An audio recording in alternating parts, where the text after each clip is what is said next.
సూర్యాపేట జిల్లా ఆత్మకూరు మండలం నెమ్మికల్లోని గాయత్రి ఫంక్షన్ హాల్లో సోమవారం జరిగిన భారత వికలాంగుల హక్కుల పరిరక్షణ సమితి సూర్యాపేట జిల్లా అధ్యక్ష ఎన్నికల్లో సూర్యాపేట జిల్లా ఆత్మకూరు మండలం కందగట్ల గ్రామానికి చెందిన గోగుల శేఖర్ రెడ్డి తన ప్రత్యర్థి కుర్ర గోపి యాదవ్ పై 15 ఓట్ల భారీ మెజార్టీతో ఘన విజయం సాధించారు. ఈ సందర్భంగా జిల్లా అధ్యక్షునిగా ఎన్నికైన గోగుల శేఖర్ రెడ్డికి రాష్ట్ర అధ్యక్షులు గిద్దె రాజేష్ ఎన్నిక నియామక పత్రాన్ని అందజేసి శుభాకాంక్షలు తెలియజేసి అభినందించిన రాష్ట్ర అధ్యక్షులు గిద్దె రాజేష్ మాట్లాడారు. ముఖ్యమంత్రి రేవంత్ రెడ్డి ప్రభుత్వం అసెంబ్లీ ఎన్నికల్లో వికలాంగులకు ఇచ్చిన హామీల్లో ఏ ఒక్కటి అమలు చేయకుండా వికలాంగుల సమాజాన్ని చిన్నచూపు చూస్తోందని ఈ కార్యక్రమంలో పోటీలో నిలిచిన సంఘం నల్గొండ జిల్లా నూతన ఇన్ఛార్జ్ కుర్ర గోపి యాదవ్, సంఘం జిల్లా సీనియర్ నాయకులు మధు యాదవ్, జిల్లా సీనియర్ నాయకులు, జిల్లా యువజన విభాగం అధ్యక్షులు గుర్రం నరేష్ రెడ్డి, జిల్లా సీనియర్ నాయకులు, జిల్లా ఉపాధ్యక్షులు కొండ సైదులు యాదవ్, మహిళా నాయకురాలు వీరమ్మ, మంచాల వెంకన్న, గుంటి శివకుమార్ స్వామి, కృష్ణ రాంబాబు నాయక్, భిక్షం నాయక్, రామచంద్ర షరీఫ్ తదితరులు పాల్గొన్నారు.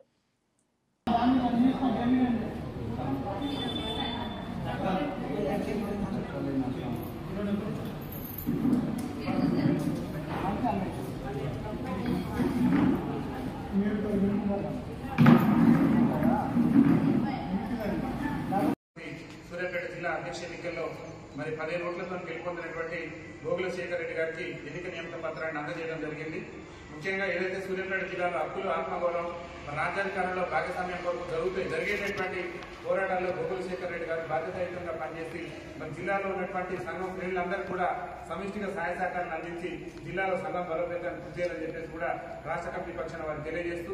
సూర్యాపేట జిల్లా అధ్యక్షుడిగా గెలుపొందిన శుభ సందర్భంలో వారికి రాష్ట్ర కమిటీ పక్షాన ప్రత్యేకంగా శుభాకాంక్షలు కూడా తెలియజేస్తూ మీ మీద పెట్టినటువంటి గురుతర బాధ్యతను బాధ్యతాయుతంగా పనిచేసి వికలాంగుల సమాజానికి ఇప్పుడున్నటువంటి కాంగ్రెస్ ప్రభుత్వం ఇచ్చినటువంటి హామీలు, ముఖ్యంగా పెన్షన్ 6,000 పెంచడంతో పాటు ప్రధానమైనటువంటి డిమాండ్ వికలాంగుల బ్యాక్లాగ్ ఉద్యోగాల భర్తీ. రాష్ట్రంలో వికలాంగులు ఎడ్యుకేటెడ్స్ అనేక మంది నేటి వరకు కూడా చదువుకొని ఉన్నారు, కానీ ఉద్యోగాల భర్తీ లేక ఏళ్ల తరబడి భర్తీ కోసం చూస్తున్నటువంటి విద్యార్థుల పక్షాన, అదేవిధంగా తెలంగాణ రాష్ట్ర ప్రభుత్వం ఏదైతే ఆర్టీసీలో మహిళలకు ఉచిత రవాణా ఇచ్చిందో అట్లనే వికలాంగుల సమాజానికి కూడా ఉచిత రవాణా ఇస్తానని చెప్పేసి ఆ రోజు పిసిసి అధ్యక్షుడిగా రాష్ట్ర ముఖ్యమంత్రి రేవంత్ రెడ్డి గారు ఇచ్చినటువంటి హామీ మేరకు ఆర్టీసీలో వికలాంగులకు ఉచిత ప్రయాణ సౌకర్యం కల్పించాలని చెప్పేసి అనేకమైనటువంటి అంశాల్లో మనం సమిష్టిగా పోరాటం చేయాలి. అతి త్వరలోనే రాష్ట్ర ముఖ్యమంత్రి రేవంత్ రెడ్డి ప్రాతినిధ్యం వహిస్తున్నటువంటి కొడంగల్ కేంద్రంగా పెద్ద ఎత్తున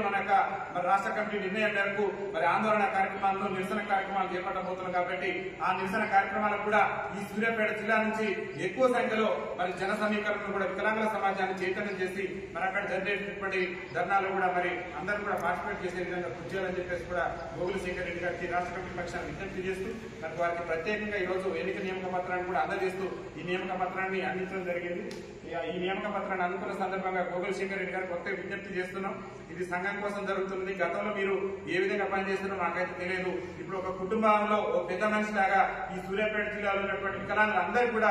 చేదోడు వాదోడుగా ఉంటూ ఈ జిల్లాలో ఉన్నటువంటి వికలాంగుల సమాజానికి చేతునియాలి. ఏ జిల్లాలో, ఏ మండలంలో, ఏ గ్రామంలో ఏ సమస్య వచ్చినా ఓ పెద్దన్న పాత్ర పోషించి వాళ్ళకు మీ వంతు సహాయ సహకారాలు అందించడంతో పాటు సంఘం బలోపేతాన్ని కూడా కృషి చేయాలని చెప్పేసి విజ్ఞప్తి చేస్తూ జిల్లాలో అన్ని గ్రామాల్లో, మీ సొంత గ్రామాన్ని కూడా వదిలిపెట్టేది లేదు, అన్ని గ్రామాల్లో కూడా జెండావిష్కరణ కార్యక్రమాలు కూడా నిర్వహించి హక్కుల కోసం జరిగేటటువంటి పోరాటంలో జిల్లాలో ఉన్నటువంటి అన్ని మండలాల్లో కూడా కమిటీలు ఏర్పాటు చేసి మీరు రేవంత్ రెడ్డి ప్రభుత్వం మీద మనం కాడో పేడో తెలుసుకునేందుకు ఏదైతే కొడంగల్ కేంద్రంగా నిర్వహించబోయేటటువంటి ధర్నా ఉందో ఆ ధర్నాలోపు ఈ జిల్లాలో సంఘాన్ని బలోపేతం చేయాలని చెప్పేసి కూడా విజ్ఞప్తి చేస్తూ జిల్లాలో నా యొక్క విజ్ఞప్తి కూడా జిల్లా అధ్యక్షుడిగా ఎవరు ఎన్నికైనా సరే అతి త్వరలోనే మీరు వీలైనంత తొందరగా జిల్లాలో కూడా జిల్లా కార్యాలయాన్ని కూడా సంఘం జిల్లా కార్యాలయాన్ని కూడా ప్రారంభించాలని చెప్పేసి కూడా, ఎందుకంటే దూర ప్రాంతాల నుంచి ఎవరైనా మన వికలాంగుల సోదరులు వచ్చినప్పుడు కొంచెం రెస్ట్ తీసుకోవడానికి దూర ప్రాంతాలకు వెళ్ళేటటువంటి సందర్భాల్లో ఆ రూమ్ ఉపయోగపడుతుంది. కాబట్టి జిల్లా కార్యాలయాన్ని కూడా ప్రారంభించాలని చెప్పేసి నూతనంగా ఎన్నికైనటువంటి మీకు రాష్ట్ర కమిటీ పక్షాన్ని విజ్ఞప్తి చేస్తూ, దాంతోపాటు ప్రధానంగా ఈ జిల్లాలో ఉన్నటువంటి సమస్య ఏంటంటే ప్రతి మండలం కూడా మీరు తిరగాలి, జిల్లాలో కమిటీలు ఏర్పాటు చేసుకోవాలి, ప్రతి నెలలో 3 సార్లు జిల్లా కార్యవర్గ సమావేశాన్ని నిర్వహించాలని చెప్పేసి కూడా గోగుల శేఖర్ రెడ్డి గారు విజ్ఞప్తి చేస్తున్నాం. మీరు చెప్పినటువంటి ఆదేశాలు